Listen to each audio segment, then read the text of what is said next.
Merci beaucoup. Donc effectivement, vous l'avez vu, la prothèse unicompartimentaire, c'est quelque chose qui, à mon avis, est extrêmement compliqué et tout va dépendre, dans la majorité des cas, de la coupe tibiale et c'est donc quelque chose de très important à comprendre. Alors tout d'abord, il va falloir préparer son intervention, il va falloir décider de la pente que l'on veut donner, de varus que l'on va vouloir donner dans le plan frontal, du niveau de la ligne articulaire, de la hauteur de coupe et de la position de l'implant ainsi que de la taille de l'implant. Vous voyez, en fait, c'est quand même finalement relativement complexe parce que tout va dépendre de ça. Alors tout d'abord, la première question, c'est où est-ce que je vais mettre ma ligne articulaire, et Roger va vous en parler plus tard, mais vous voyez que c'est très important. Si vous la posissiez bien comme à gauche, pas de souci. Quand vous êtes à droite, soit dans cette position-là, soit dans celle-là, vous imaginez que mécaniquement, ça va être un vrai problème. Deuxième chose, est-ce que vous êtes dans une philosophie anatomique ou plutôt mécanique? Là, dans le plan frontal, vous avez une interligne qui est oblique en bas et en dedans de à peu près 3 degrés dans la majorité des genoux. Et votre décision, ça va être quoi? Je mets mon plateau tibial perpendiculaire à l'axe mécanique du tibia ou je vais respecter ce varus? Donc il faut vous faire une philosophie et il va falloir que vous fassiez la coupe en fonction. Et puis la pente c'est très important, il faut la respecter. Pourquoi? Parce que si elle n'est pas suffisante, vous aurez un tilting lorsque vous fléchissez, défaut de flexion, décèlement assuré. Si vous mettez une pente trop importante et que vous avez un croisé qui n'est pas top, vous allez le casser. Si vous ne faites pas attention à la rotation, eh bien vous aurez une plane oblique et ça donnera de mauvais résultats.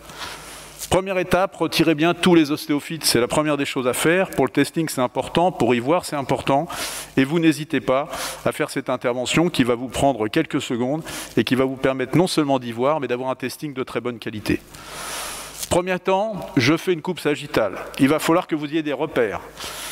Cette photo, elle est intéressante parce que vous voyez qu'entre le plateau tibial interne et le plateau tibial externe, c'est pas du tout la même orientation pour la coupe sagittale et bien évidemment en interne et en externe. C'est pas du tout la même forme et ça pose effectivement, comme on le disait tout à l'heure, la forme que vous allez avoir pour vos implants et dont vous allez avoir besoin. Donc vous repérez, et une fois que vous repérez cette limite avec votre croisé antérieur sur la prothèse unicompartimentaire interne, vous allez faire votre coupe sagittale. Donc un bon repérage, une coupe, et cette coupe, elle doit avoir une certaine obliquité dans le plan frontal. En effet, il faut que vous ayez un angle ouvert pour être sûr de ne pas avoir de conflit lorsque vous allez mettre votre polyéthylène, et on le reverra à la fin de cette présentation. Vous allez ensuite utiliser bien évidemment un instrument assez classique mécanique pour déterminer dans les 3 plans la position exacte de votre coupe. Donc vous faites une philosophie, je vais être perpendiculaire ou je vais être légèrement en varus. Donc vous utilisez bien évidemment l'instrumentation au niveau de la cheville pour donner cette inclinaison si vous le souhaitez. Vous allez gérer votre pente en utilisant un petit repère simple qui va vous permettre de voir quel est le niveau de pente que vous allez avoir, et également au niveau de la cheville, vous tirez ou vous poussez pour avoir une pente qui vous paraît satisfaisante. Vous l'avez prédéterminé, mais c'est souvent très difficile, et si vous n'avez pas de roue, pas de navigation, on est quand même encore un petit peu au feeling.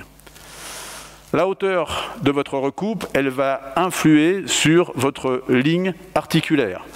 Donc là, ce que je vous conseille, c'est utiliser un ancillaire qui va vous permettre, une fois que vous avez fait une première fixation, de continuer à pouvoir jouer de manière à avoir une hauteur satisfaisante. Avant de couper, faites très attention. Assurez-vous que la boîte est bien fixée et qu'elle est parfaitement stable. Pourquoi? Parce que quand vous allez faire votre coupe, vous allez voir, vous avez une scie qui finalement est assez large, ça va beaucoup bouger. Il est très important d'avoir un ancillaire qui est très stable, puisque tout va dépendre de cette coupe tibiale. Et surtout, assurez-vous, quand vous retirez le plateau tibial, que vous avez tout retiré, c'est extrêmement important. Donc ensuite, on va tester. On va tester pourquoi? Parce que dans le plan frontal, comme vous le savez, il faut qu'on ait une petite laxité résiduelle. Si vous n'en avez pas, c'est que vous surcorrigez. Si vous surcorrigez, vous aurez des douleurs et vous aurez une détérioration du compartiment latéral. Comment faire? Là, vous avez une image qui vous montre quand même que le coupe tibial, elle va influer sur toutes vos autres coupes. Et donc, pour tester votre hauteur, savoir si la hauteur de coupe est suffisante, eh bien, il faut qu'il reste, lorsque vous mettez une entretoise, une petite laxité résiduelle lorsque vous faites un mouvement de varus. La bonne taille, très souvent avec ce type d'instrument, c'est pas très facile. Moi, ce que je vous conseille de faire, c'est de prendre les plateaux d'essai, vous les essayez, et en fait, comme vous le voyez, on a une assez bonne visualisation de ce qu'il faut. Si vous voulez tester le bien évidemment la pente, il est plus simple de le faire avec le polyéthylène. Vous aurez une impression beaucoup plus fine de ce que peut être la plante. Ensuite, la fixation, elle est simple. Vous faites vos éléments de fixation si vous utilisez du sans-ciment. Vous fixez votre implant, puis, et ça c'est très important, il faut vous assurer de ne pas avoir de conflit entre votre os, c'est-à-dire entre le massif des épines, et votre implant. Et bon, dans beaucoup de cas, moi je surajoute un petit coup de scie sagittale pour éviter ça. Pourquoi? Parce que regardez comment vous allez avoir la problématique. Vous avez ici un polyéthylène qui va avoir du mal à se clipser. Pourquoi? Parce que vous allez avoir un conflit entre votre os et votre polyéthylène. Une fois que le polyéthylène est bien clipsé, faites attention, c'est un piège dans beaucoup d'unis.